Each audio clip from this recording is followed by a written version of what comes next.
Good afternoon, everyone. I'm Mike Sear, the administrator of the Surrey Police Board, and I want to welcome you to today's January Surrey Police Board regular meeting. And I'd like to call this meeting to order. In doing so, I would like to start by saying that the Surrey Police Board recognizes that our work takes place on the ancestral, traditional, and unceded territories of the Coast Salish peoples. And just before I hand it over to you, Mel, I just want to take a moment to first off, thank everybody with the Surrey Police Service, the RCMP, and the front lines working in some very challenging conditions throughout the last few days. As we were talking about earlier, just how challenging the roads are and the calls that they've had to take. So they're out there keeping the community safe and nothing but respect for the work that they're out there doing in very, very difficult conditions and circumstances. So thank you to them. And with that, I will turn it over to you, Mel. Thank you very much. First up, we have adoption of two sets of minutes. The first is January 19th, 2024, or sorry, the agenda, my apologies. Are you good with the agenda, Mr. Chair? I am, as it thank stands? you. Great. Yep. And adoption of the minutes from November 30th, 2023. You've had a chance to review those. Are you happy with those? I have reviewed them and they're adopted. Thank you very much. We move on to item C, presentations. Today, Chief Lipinski has brought a team to discuss the 30 by 30 initiative. So Chief Lipinski, I'll hand it over to you. Yeah, thanks very much and welcome everyone. I'll start off and then hand it over to Deputy Highland to do the introduction. But we'd like to bring to the board an initiative that we will be working on going forward, has to do with recruiting. So I'll ask Jen to make a couple of comments and do an introduction, and then we'll take questions right after, and I'll have a few concluding comments as well. Thank you. Thank you, Chief. Today we're having a presentation from Acting Superintendent Rachel Milne. The 30 by 30 initiative is an initiative out of the United States looking to develop and improve the span of female representation in the world of policing. She's done quite a bit of research, and today she's going to start off with just a bit of information, and she's available to answer any questions. And I'll turn it over to Rachel.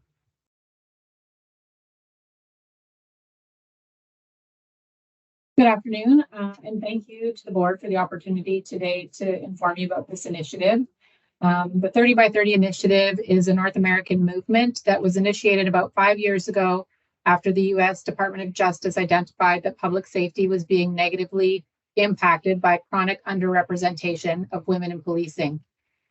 The initiative was developed based on the findings of decades of social science research and is administered through the Policing Project at the New York University School of Law and the National Association of Women in Law Enforcement. Their work is regularly informed by a steering committee of national experts who have joined together to advance the representation and experiences of women in policing and to ensure an inclusive workplace for everyone. As with most aspects of the evolution, I skipped ahead.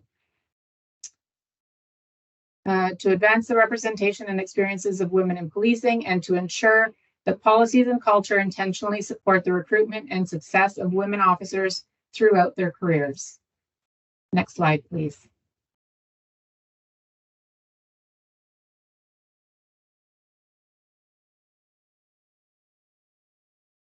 Okay, there we go.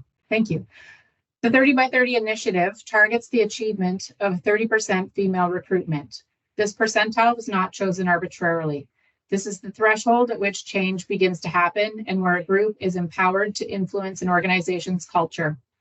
While the focus of 30 by 30 is the advancement of women in policing, the principles are applicable to all diversity demographics, and participating agencies are encouraged to use an intersectional lens when analyzing culture and practices to ensure an inclusive workplace for everyone. As with most aspects of the evolution of SPS, we have the unique opportunity to make concerted efforts to be inclusive, equitable, and diverse as we establish our workforce from scratch. We don't have legacy to contend with. We're in fact creating legacy by ensuring that diversity and equity are embedded within the progression of SPS. Research suggests that women officers use less force and less excessive force, are named in fewer complaints and lawsuits, are perceived by communities as being more honest and compassionate, see better outcomes for crime victims, especially in sexual assault cases, and make fewer discretionary arrests, especially of non-white residents. Next slide, please.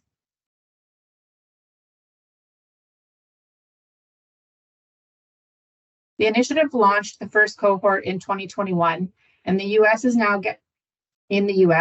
gathering momentum in Canada. In total, there are over 330 participating agencies, including, most notably from the US, the LAPD, the NYPD, and the FBI. And within Canada, there are 5 municipal agencies that have partaken: Delta, Saanich, Brandon, Edmonton, and Regina. I have reached out to speak with each of the 5 Canadian municipal agencies that have been participating in the first cohort, and their feedback has all been very positive. All agencies have reported receiving valuable support and insights through an extensive support network, access to a repository of research data, monthly webinars, forums, and newsletters, which can be shared internally, fellowship opportunities, and an increased level of self-accountability.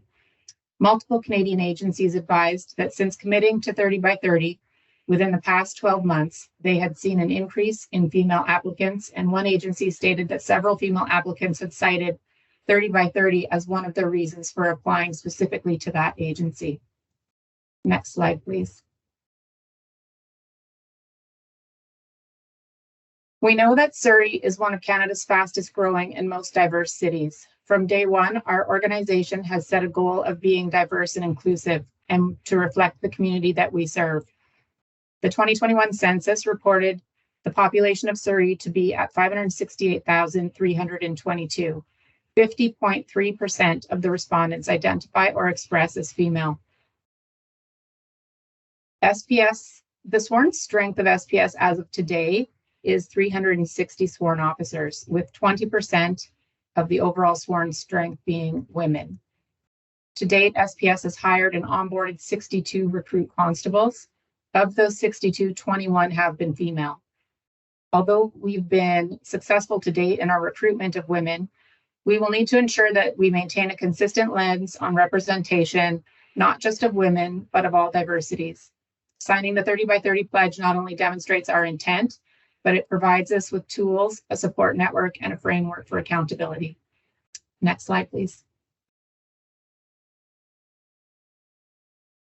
The 30 by 30 pledge entails a series of no-cost or low-cost actions that police agencies can take to improve the representation and experiences of women in sworn positions in all ranks. These actions reflect what police leaders, researchers, and industry experts have indicated are critical to understanding the current state of the service with regards to gender equity, understanding factors that may be driving disparities, and developing and implementing strategies and solutions to advance women in policing. Agencies who signed the 30 by 30 pledge have agreed to take measures to increase the representation of women in all ranks of law enforcement, to ensure that policies and procedures are free of bias, to promote equitable hiring, retention, and promotion of women officers, and to ensure their culture is inclusive, respectful, and supportive of women in all ranks and roles of law enforcement. Next slide, please. A few of the many benefits that SPS can expect from signing the 30 by 30 pledge include a demonstrated commitment to equity and diversity, an extensive support network of agencies working towards a common goal, including a subcommittee comprised of the Canadian participants, access to a vast repository of data and research, including best practices and lessons learned, and a framework for accountability which will ensure SPS maintains a consistent lens on the diversity of our workforce, equity in our policies, and progressive ways in which we can continue to support employees from recruitment onwards. Next slide, please.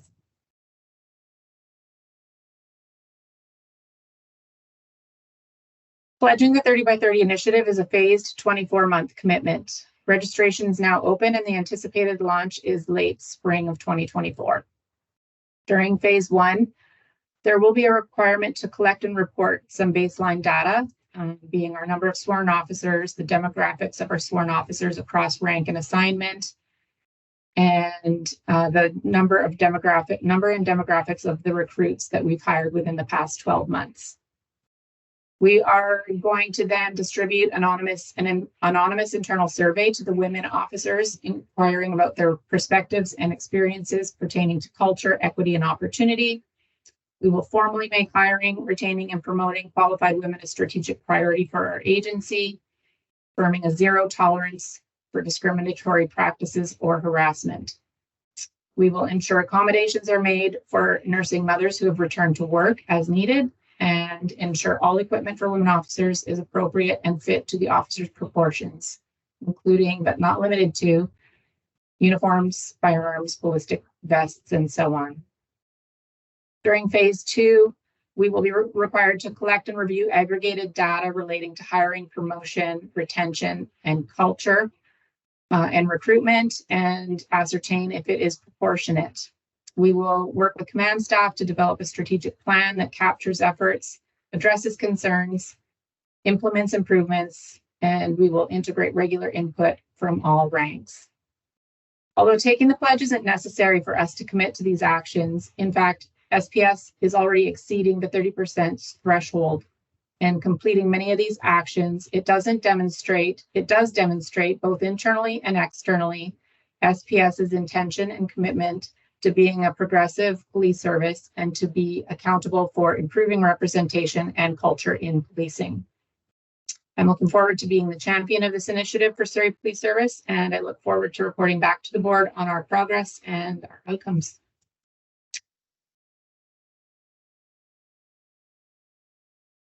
And that's it. Thank you, Inspector Milne. Chief Lipinski, I see you have your hand up. Yeah, thank you, Mr. Chair. Good job, Rachel. What we can say is we have a very good foundation. We're presently 20%, which is consistent with major agencies across Canada. The recruits, 34%. So we are well positioned to take it to the next level, and that's what this is all about. Rachel, take any questions that you may have, Mr. Chair. No, thank you, Chief. And no, it's an exceptional initiative. And so we will be, just a couple quick questions, Inspector Milne. So we will be taking the actual pledge and making it official. So we would be then one of now 5 police agencies in Canada that will have formally pledged to be part of this initiative. Yeah, that's correct. There are currently 5 that participated in the first cohort. We would be the 6th Canadian agency. And then, of course, there may be other agencies that sign up for this second cohort as well. I won't know that until it starts up in the spring. Okay, and I guess the only other question I had is perhaps if we can, after this starts up in the spring, perhaps make this a standing item on the agenda, and just keep track of our diversity inclusion hires, and just to see how we're meeting the metrics that are being set out, and it would just be a good to follow and see how we're doing. My pleasure. Mel, is there any other questions from anyone else? Chief, do we have any questions? I have none. Okay, seeing so no further questions, I want to thank you, Inspector Milne, for being a leader in this and all your work you're doing. Deputy, thank you as well for your championing this, and no, fantastic work, and it's I know something that the Surrey Police Service very much values and has been working from day one on. So thank you for that. Back to you, Mel. Thank you. I just want to acknowledge that the end user experience on YouTube, you're not seeing our faces. When we speak, you are seeing slide deck presentations. Please rest assured that we are recording this, and there will be a proper recording that is put on our website as soon as it's ready to be posted. So apologies for the technical difficulties. So we will move on now to Chief Constable reports, public recording devices, body-worn cameras. Chief Lipinski. Thank you very much, Mel. The issue of body-worn cameras has certainly been in the media over the last number of years. You may recall that 2 years ago, we did a public engagement survey, and 91% of the community would like to see body-worn cameras on Surrey Police members. So we initiated some preliminary research into this. I have Deputy Chief Todd Matsumoto here today just to give you an update on where we're at and what the future may hold. So over to you, Todd. Thank you. Thank you, Chief, and good afternoon, everyone. Yes, please proceed the slide to the next one there. You had it. Perfect.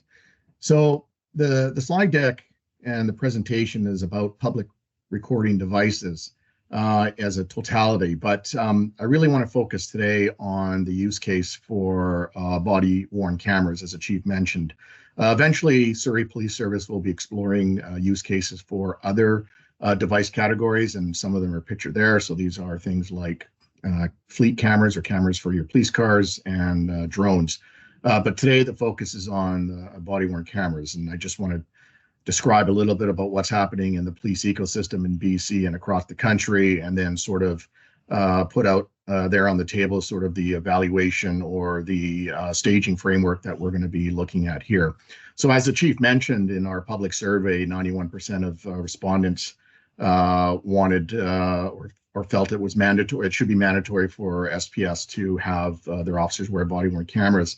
And the other piece of that, drilling down into the comments of those public surveys, is 98% of the positive respondents use the word accountability most often in their comments about body-worn cameras. So that really tells us a lot. I mean, I think accountability means different things to different people, but we can all agree on what probably that means in the context of the question of body-worn cameras and police.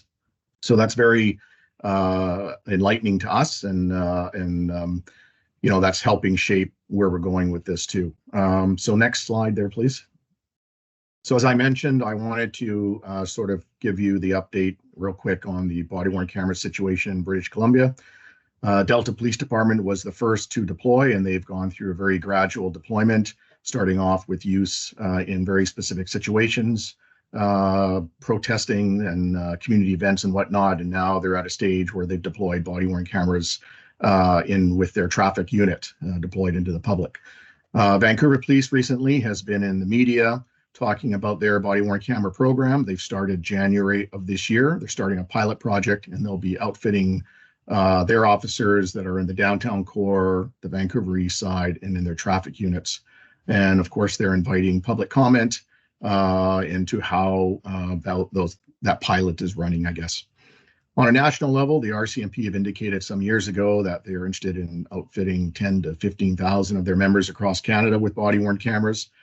They were running an evaluation project, pilot project, with the winner of their procurement process. And as I understand things, they've now moved on to the second bidder to evaluate that vendor's products. And those evaluations are taking place in Nova Scotia, Nunavut, and in Alberta, next door to us. I should note that in the province of British Columbia, police services have developed guidelines for use of body-worn cameras. So the guidelines are very general. The expectation is any police department in British Columbia operating a body-worn camera will abide by these guidelines. Next slide, please. So real quick snapshot on what body-worn camera deployment is like across the country. I believe Calgary Police Service was likely the first of the large departments to deploy body-worn cameras in 2019. Edmonton is July of last year. Of note, the Alberta government has mandated use of body-worn cameras by all police, and they did that in March of 2023. Toronto Police Service in 2020, I will say that many large agencies across Ontario are deploying or have deployed with body-worn cameras. And moving to our Atlantic provinces, Fredericton Police, body-worn cameras deployed since June. Halifax Regional Police are currently in a project stage. And just note that a Globe and Mail story from 2022 surveyed 178 police departments across Canada. 36 have reported either currently using or have used BWC technology.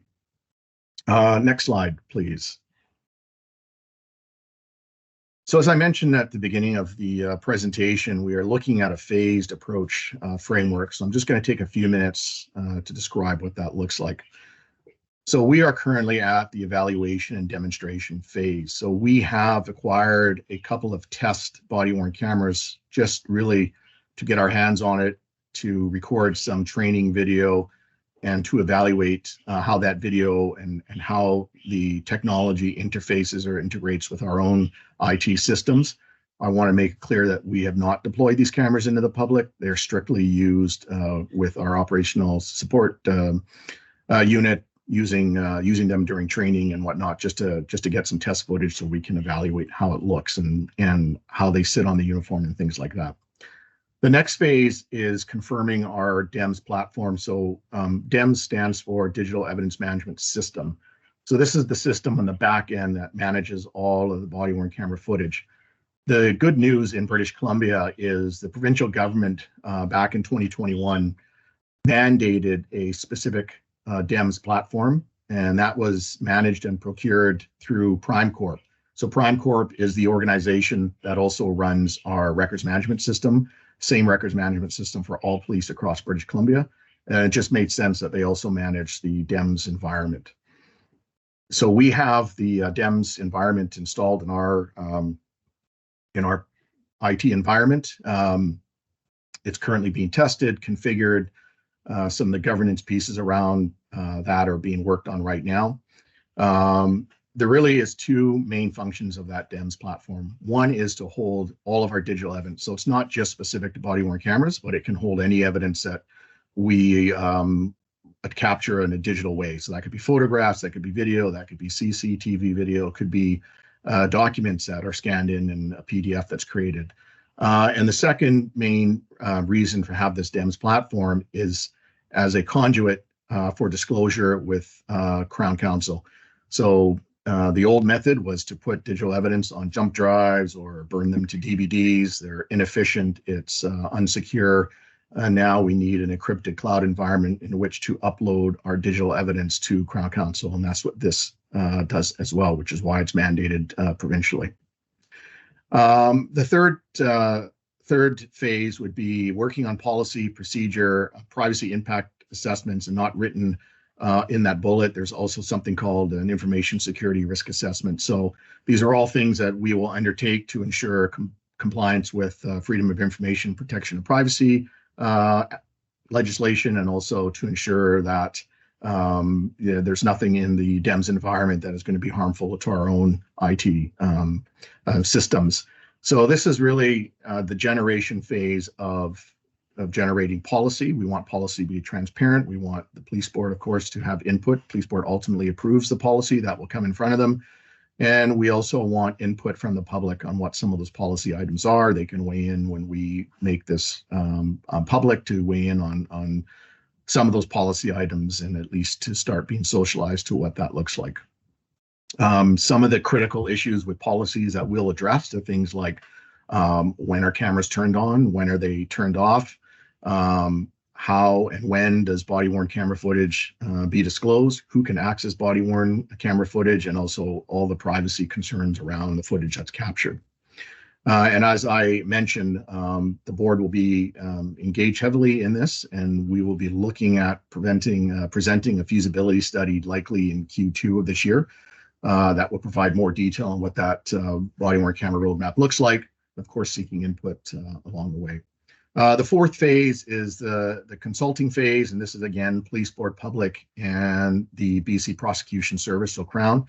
Again, critical step to make sure that all of the stakeholders, and again, that's the board and the public and Crown Counsel, are aware of what we're building with the body-worn camera system, and the policies around them. How are they going to be used? In Crown's case, they're going to be concerned about what's being captured and how that disclosure, and who's going to disclose it, and who's going to provide all of the support features that come with dealing with literally terabytes and terabytes worth of the digital evidence that will have to be managed and shared with Crown.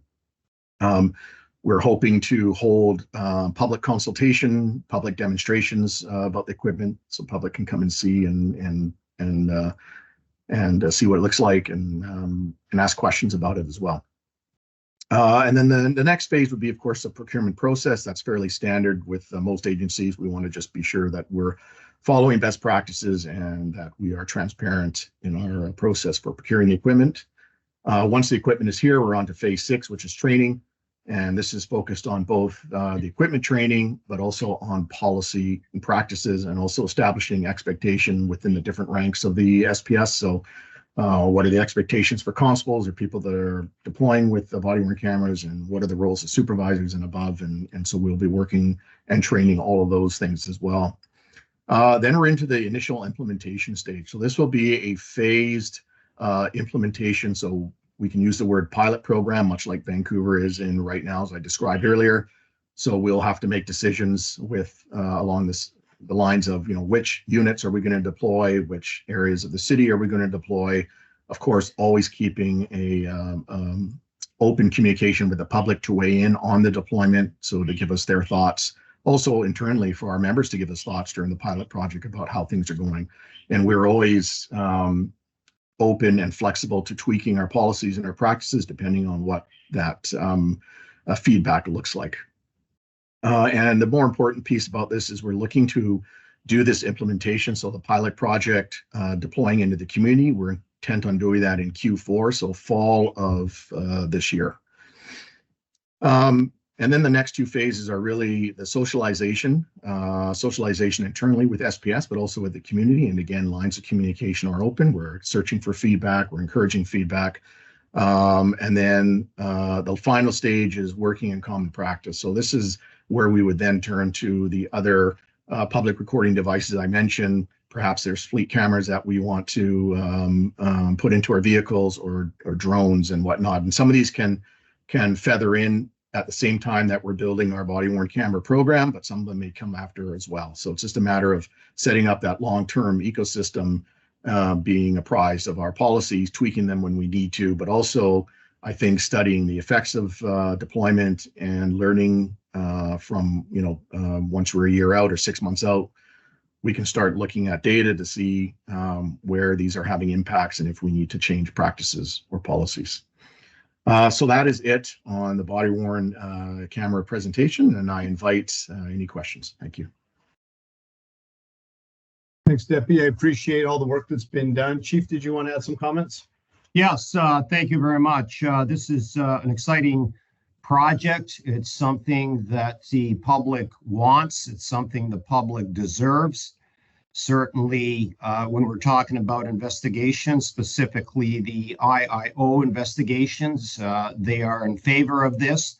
The advantage we have is there's other agencies that are ahead of us. And so there's a lot of lessons learned in real time. And with respect to policy, disclosure, and just where it's situated on the uniform. And so we will take the next steps. I'll bring it back in future board meetings, and we will then work towards bringing it up to the start line and be ready to go when it's appropriate to do so. Thank you. Thanks, Chief. Just maybe one question for me, Deputy Masimoto. So is it in the evaluation phase where the cost implications would be really worked out? So I know, and from other departments in learning that, the issues with storage has really been resolved, and that was one of the barriers in the initial days. But now staffing levels for FOI disclosure is really kind of where the cost implications are. So I'm sure you'll have to have a hiring or a HR plan to, and we'll be able to see that as a board as to how many people will be required to manage the FOI disclosure process. Yeah, that's a really good point, and you're absolutely correct. So as I mentioned, when we talked about the different phases and bringing the board along in each of those phases, it depends what our workflow and rollout looks like. So there's generally two models of deployment. One model is supported by the members themselves. So the members would be actively doing their own review of the video and cutting out some of the personal information that's in the video that's required for Crown disclosure, vetting it.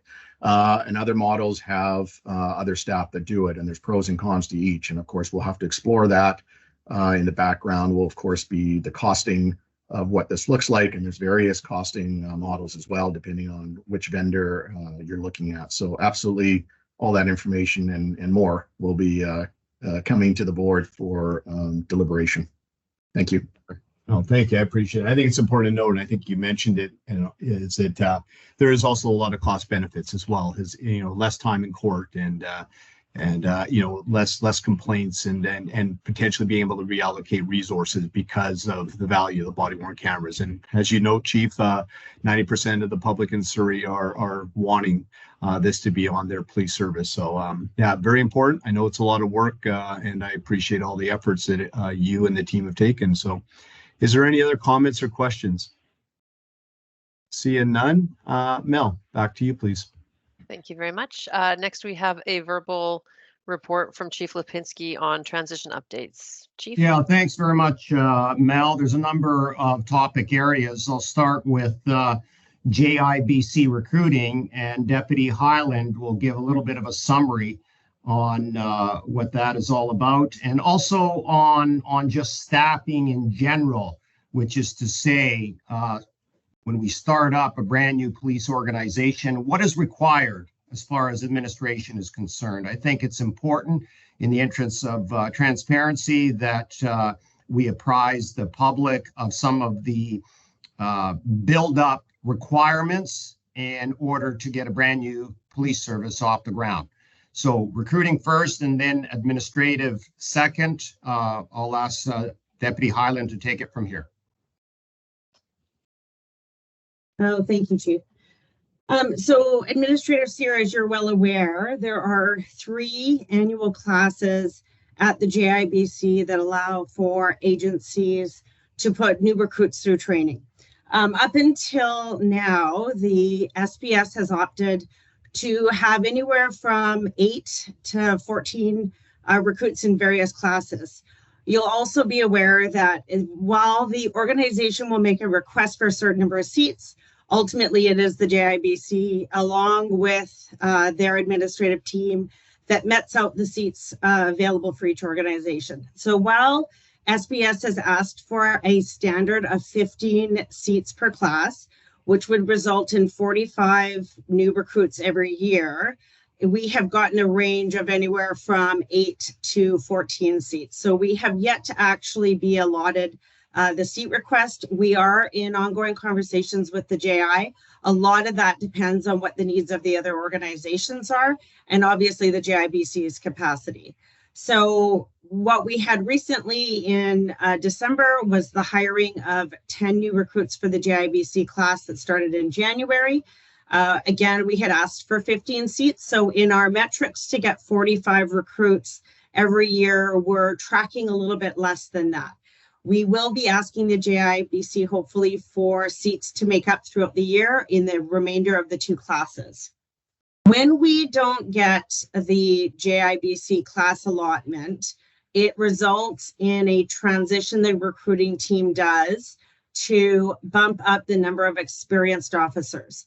In the past 3 years that SPS has been established, there have been set target hiring markers that have been given to us by the province. And so as we have hired to that target, it has always been a blend of new to policing recruits and experienced officers.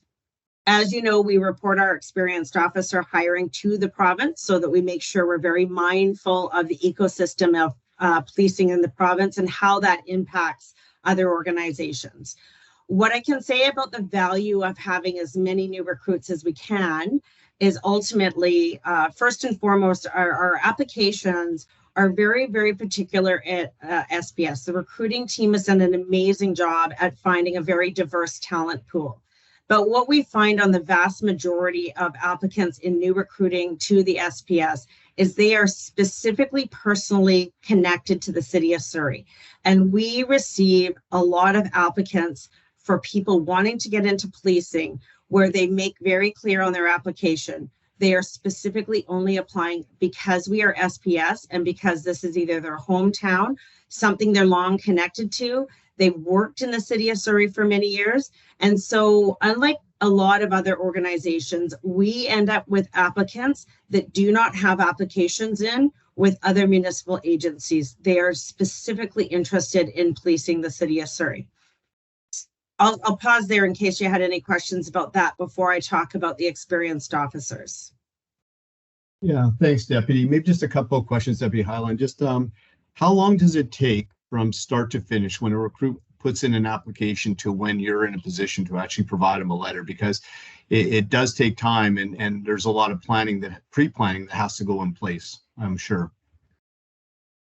Yeah, that process can be anywhere from 16 weeks, 12 to 16 weeks, maybe a little bit longer. And that is because if somebody starts our process and they have done nothing yet, which means they have to take the ethos exam, which is the pre-written exam, then they have to do a POPAT, which is our physical testing.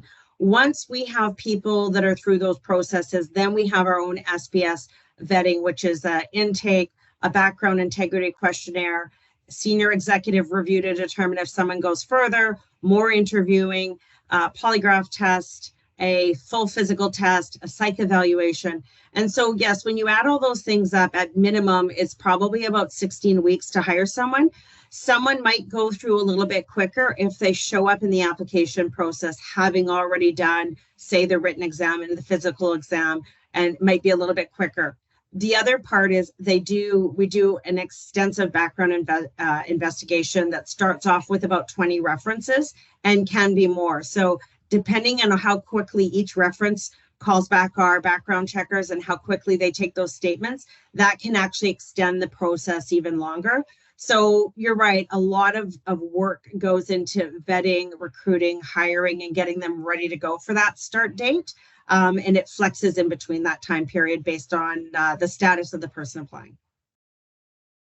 I appreciate that. And then I guess just the other question, is there, and I think I know the answer, but if we are not able to fill those seats at the JIBC, because the JIBC relies and has to already budget for staffing and trainers, et cetera, there is an impact to us if we cannot fill the seats that we had been promised. Is that correct? Yeah, that's correct. So when we make a commitment to occupy a seat at the JI, they reach out several months in advance to find out what seat allotment we want, and we give a number. Once that number has been confirmed, the SPS is responsible for about $23,000 in tuition costs, which is the organization's payment to the JI. The student or recruit that goes pays just under $15,000 themselves. Is the combined tuition that both parties have to pay. If we fail to fill a seat and we have not given the JIBC time to give that seat to another organization, then the SPS pays the $23,000 regardless of us having a body in the spot or not. Okay. So certainly a lot of pre-planning obviously has to go into the recruits, and my understanding is there's another class in May and then another class in September. Is that the next classes? Right. Okay. Thank you very much. So I'll see no comments or other questions. I'll pass it over to you for experienced officers. Perfect. Thank you. So the bulk of the build for SPS is obviously focusing on the experienced officer. Like all organizations, regardless of the world that you're in, if you're building an organization from scratch, you are going to require hiring and staffing your organization with various levels of experience, various levels of skill set, various levels of ranks, and a mix across an organization. And so we would never, nor was the plan, to hire one rank in one specific area and only focus on that. It has always been to find a natural progression of growing the organization. And that SPS is no different than any other organization that does that. So with our experienced officer hiring, in most batches of that, there has been a percentage of human beings hired in there that are dedicated to be going to uniform frontline patrol, that would be hired to support administrative work that's required to support all of our human beings, and then also the investigative support team side of the house, all of which needed to be built with policies and procedures and experience, and ultimately the importance of having leadership in place before the masses of people arrive. So the most recent experienced officers that we hired met with that sort of blend of percentage. The bulk of the percentage of the hire is always the uniform side at this point. It's about 60-40, so 60% of what we hired are a uniform component. There were 16 officers hired altogether in this most recent hiring that we did. 10 of those officers are all slotted to be uniform frontline. Of those 10, one of the individuals is going to uniform traffic and is actually a returning SPS member to us. 2 of those individuals are sergeants, and 7 of those are uniform constables.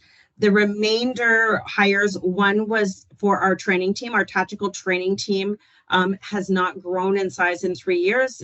We now, as you just saw, Rachel's numbers have over, I think, 360 officers. All of them require annual qualification, and we still need to qualify on our 6-week training program every experienced officer. So one of those hires is for our tactical training, and then the other 5 were specialized people required to support and build some additional specialized teams that we were hopeful we would see as part of the operational deployment in 2024. When the experienced officers come to us, they go into a full-time 6-week onboarding training course.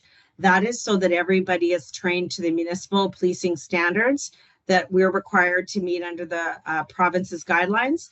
All of our SPS policies, all of our tactical training, everything to understand the Police Act and the IIO. We do hire across the country, and we do hire across organizations that may not have, people may have not been exposed to things like the IIO or the Police Act of BC. So that 6 weeks is to make sure that everybody is fully trained. The group that we've just hired were hired in January because we need that much time to get them ready for hopefully a spring deployment that would see additional resources going in March. So when the city or when the community is looking for more resources from SPS, they have to be recruited, hired, onboarded, and trained months in advance of when they would actually be able to be deployed. And so this group will hopefully be ready to go sometime in March or hopefully in spring. Thank you. Sorry, Chief Lipinski, over to you. Yeah, just a quick comment there. I get asked a lot about, what percentage from out of province. And it's in fact, right now, we're about 20% of our experienced officers that we hire come from out of province. And a lot of them from Ontario. And one of the reasons is that the cost of living is similar. Well, I wonder if maybe seeing all the snow might change some of their minds, but hopefully not. But I guess just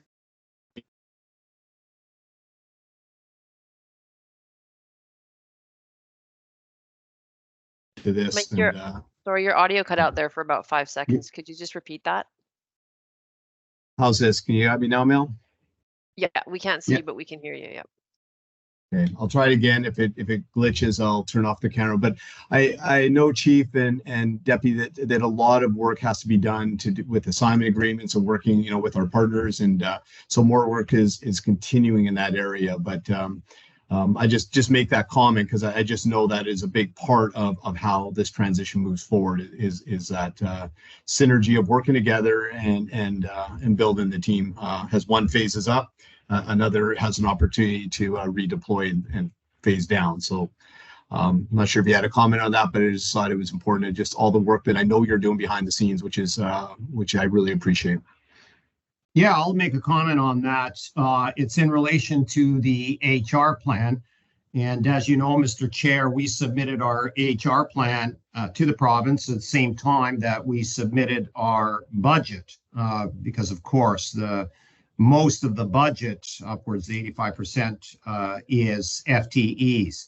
And now we're working on the HR plan through the special advisor of refining that to some degree. And then we'll be working with various stakeholders in order to move things forward. Thank you. Thank you, Chief. Thank you, Deputy Highland. Is there any other questions or comments? And seeing none, I will return to you, Mel. Thank you very much. I think the deputy was going to talk about administrative, the internal segment of the SPS. So I'll hand it back to Jen. Thank you. Sorry, Deputy. My apologies. No, not at all. I think I thought it was done too. So just Mr. Chair, just for your knowledge, I mean, obviously, again, you're well informed of how a police organization is structured. One of the things that we talk about is those that are in a non-investigative or non-deployed capacity that exist within all really organizations, but specifically in police organizations. And so there's often a conversation about hiring non-deployed people. And so I think what's important to talk about is the fact that that group of people will always have to exist in a policing organization. And the bulk of those people fit in my bureau. And that team is the team that makes up our operational skills unit. So that is the team that does all the training, requalification, certification, making sure our use of force is not only everyone's requalified, but the most modern standards and reviews of how we do business, that we are up to date. And the reason why that team is so critical to always be properly staffed is because of the provincial standards and expectations of when people are no longer qualified, and how that results in us having a standard of removing people from operations when they're not. But also when there's modern changes in how tactics should be done, it's really important that our team can pivot very quickly and deploy training to get everyone up to date and keep them in the most highest of standards and not be behind in deploying and updating our training. Also, we have a leadership development unit. So that is all of our NCO training, our advanced training, making sure people have the skills to interview individuals, trauma-informed interviewing for sex assault and child victims. So those types of training, again, are very structured by the provincial training standards and how we do things like disclosure and interviewing and tracking our file. We have an HR unit that also has various people working in it in a uniform capacity. We have our wellness team. We have a recruiting unit, which is obviously a very robust recruiting unit, but when you're looking to gear up 500 plus police officers, at this point in time, our recruiting unit is fully staffed and would require to do so. So, and then finally, we have to have a fully staffed professional standards unit. And as you know, the civilian oversight in municipal policing is an expectation, is a standard that we're happy to be falling under. It requires us to have a fully staffed team to make sure that we're doing those investigations, following the required timelines, following the mandate that's been expected of us. So regardless of how we build or what any future deployment looks like, there will always be a requirement for both sworn and non-sworn staff to be working in the support services bureau, where they wouldn't necessarily be considered deployed taking calls for service, but are an absolute critical component to the success and the ongoing stability of any organization. And so I'll just leave it at that unless there's any questions about what that team looks like or how it's comprised. Chief? I think it's worth to emphasize the need of having people in administrative functions. And as we know, the larger the organization becomes, the more people you need. But I also want to bring attention to, we're doing something a little bit different than any other police organization. Now that we have 400 plus employees, we are in fact running the organization just like other chiefs are throughout the Lower Mainland. But at the same time, we are building, and that takes resources. And so putting all that together, we are now very well coordinated on moving forward, both in running the organization and then scaling up.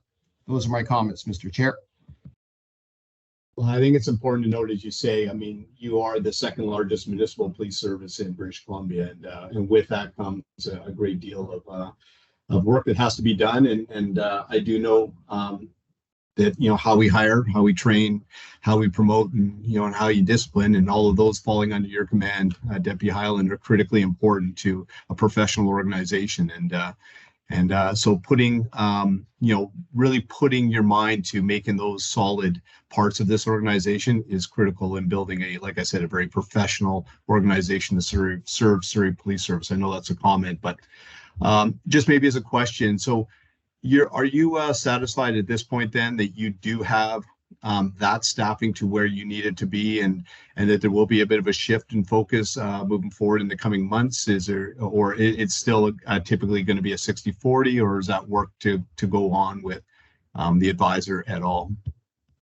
Yeah, just so to be clear, we are not fully staffed in the support services section. So because we've tried to abide by a 60-40 blend, we have grown the support teams at probably a faster pace because their work was required. But to give an example, we are still understaffed in professional standards. We are still understaffed in HR. We are still understaffed in both of the training teams.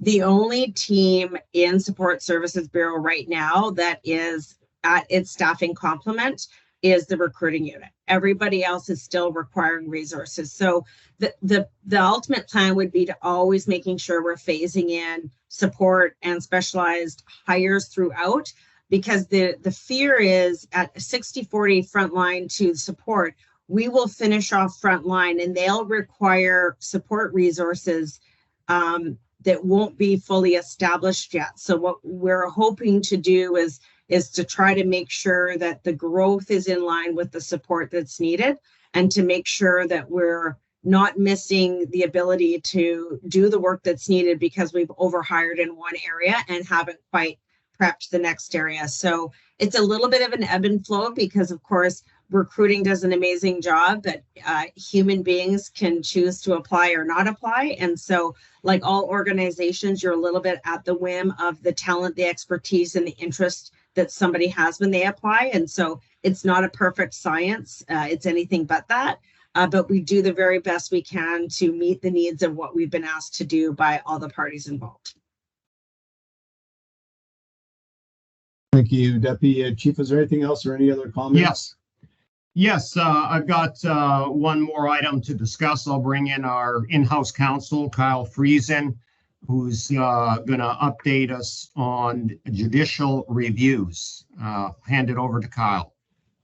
Thank you, Mr. Chair. Thank you, Chief. Judicial review, of course, is the application filed by the City of Surrey back on October 13th last year to challenge the Minister's decision to select SPS as the police of jurisdiction for the City of Surrey.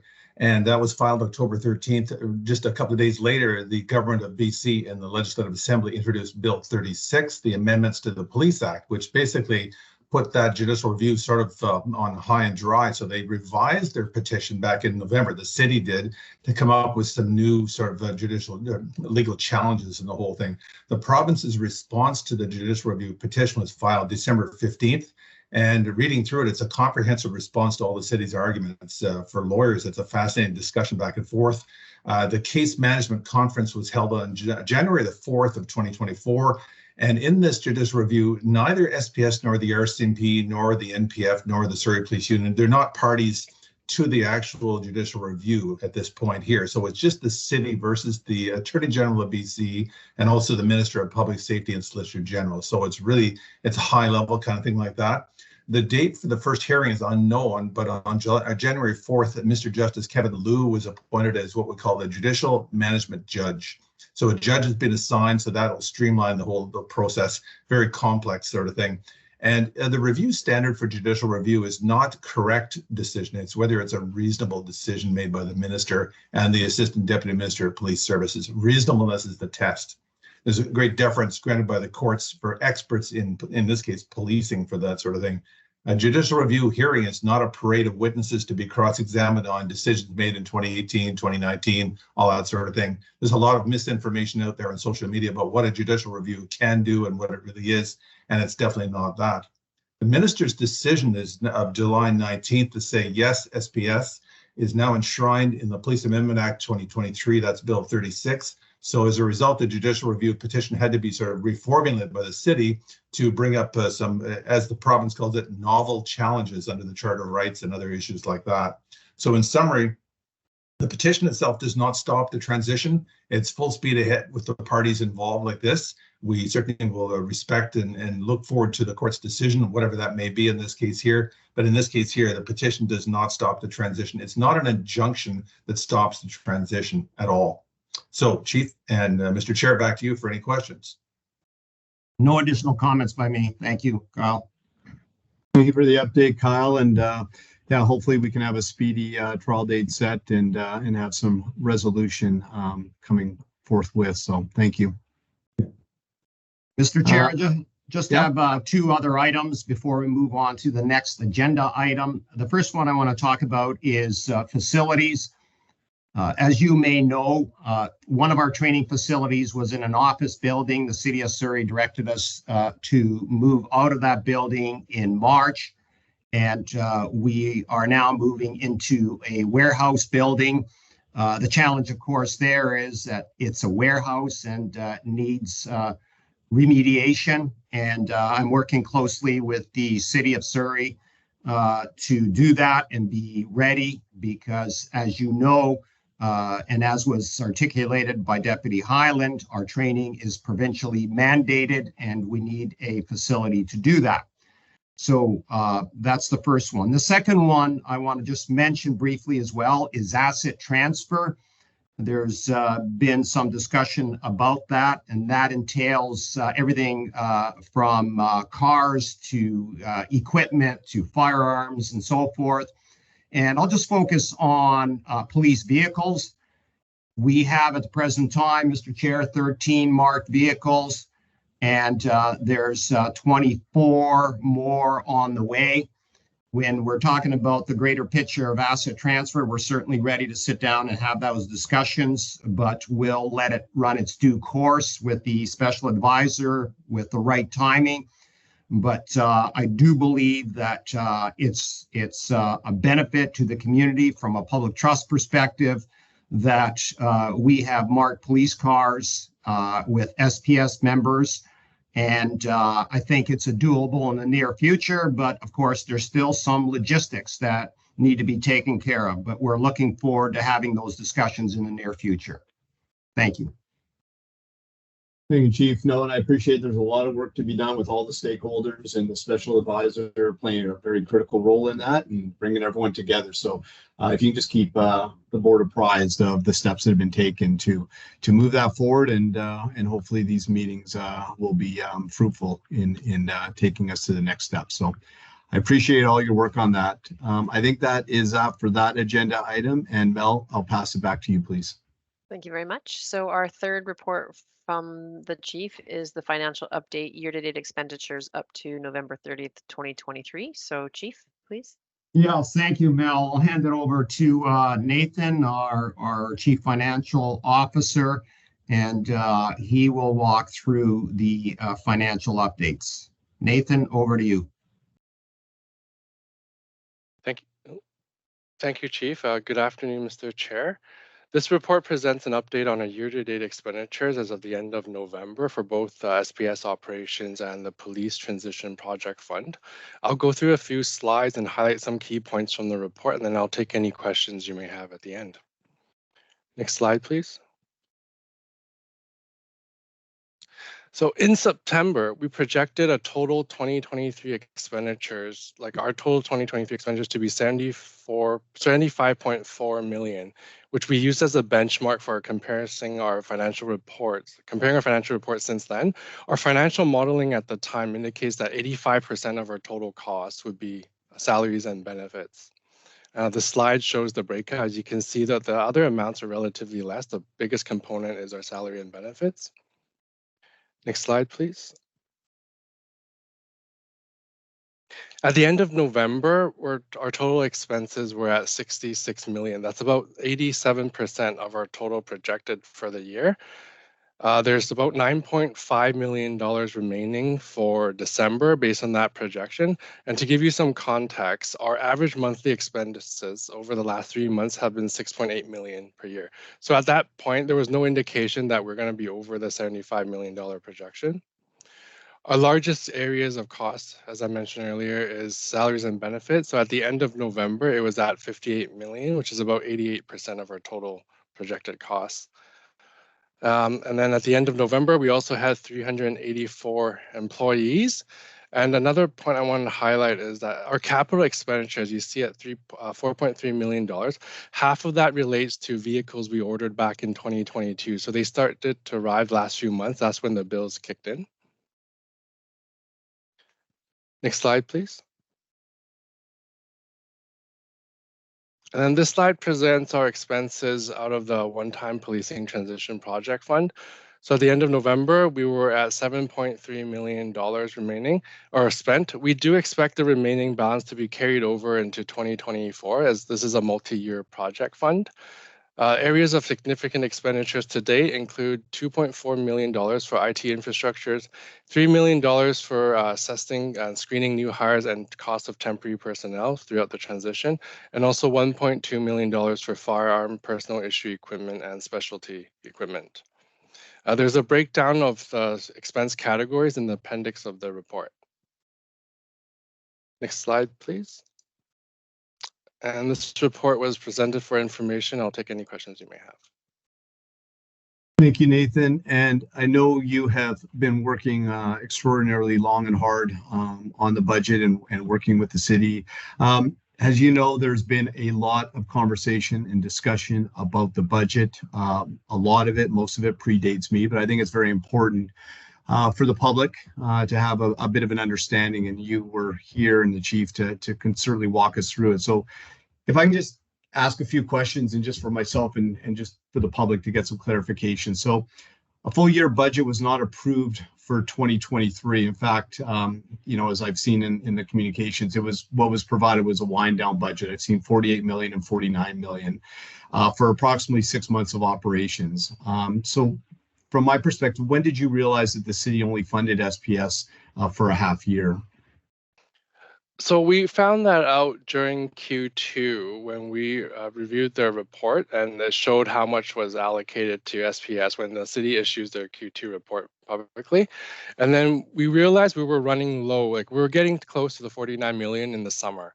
And that's when we reached out to city staff to discuss the matter. And then they asked us to cost out, okay, how much would it cost if you operate at a status quo level for the remainder of the year? And that's when we came up with $75 million, and we did present that as what we needed for the full year. Okay, so the money we had to sustain policing operations, the 30% that support public safety, you know, directly in you know, Surrey, that money ran out roughly. When was that, Nathan? Was it July, August? It was in mid-August that it would run out. Okay, and then your conversations with the city about and the projections were provided of $75 million. That all occurred in? It was in the end of August, early September when we had those conversations. We did ask if the city staff would table our budget for council approval. The answer was actually no, because they had said council approved an aggregate policing budget for the city, and that was $300 million. And any overspending beyond the 49 is still within that overall budget envelope. Okay, so maybe you can just explain a little bit for, I have a good understanding of it, but just for everyone else listening about the aggregate police budget envelope for Surrey and how SPS fits into that. Okay, so the city's 2023 policing budget has a total of 330 million. That's broken into 3 streams of funding. There's about 116 million for the police support services, 165 million for the RCMP contract, and the 49 for SPS. Also within the 330 million was 82 million that the city had expected to pay out for severance. But this 82 million was actually sitting in the police support service budget and not SPS, although any severance obligation is actually from the board and not from the city. So any overspending beyond the 49 technically would be offset by not spending the 82 million in severance. And that's why we don't exceed that overall budget envelope for 330 million. Okay, so we are well within that that budget, and yeah, and then ending the year, as I'd stated, but my understanding was, you know, we ended at 1 under full strength in the policing staffing, and we're anticipated to end under budget of that 75 million. Correct. Okay, no, thank you. So. Okay, and then Chief, moving forward, we're still waiting to hear on the 2024 budget that's been submitted, and we'll continue to work through that. Is there any other comments that you have, Chief or Nathan? No, not at the moment. I think Nathan did a very good summary of it there. And there, as you know, there's been a number of meetings throughout the latter part of 2023 in relation to process of these monies. And as was explained by Nathan. That's it. Thank you. Thank you. Thank you, Nathan. So we'll accept the report and we'll continue to work with the city moving forward on the policing budgets. And back to you, Mel. Thank you very much. So we're coming to the conclusion of our agenda. We have no information items, no correspondence, and no new business. So our next meeting is currently scheduled for March 5th, 2024. And I'll ask you for approval, I suppose, to hold a meeting in a closed session pursuant to section 69(2)(c) and D of the Police Act. And that is approved, Mel. Thank you. Thank you. And I ask for you to call adjournment on the meeting. And this meeting is adjourned. And let's take 15 minutes and then we'll come back, or 10 minutes, and then we'll come back and commence. Thank you. Chief, did you have something? You put your hand up there. No, we're good. Thank you. Okay. Thank you. Thank you.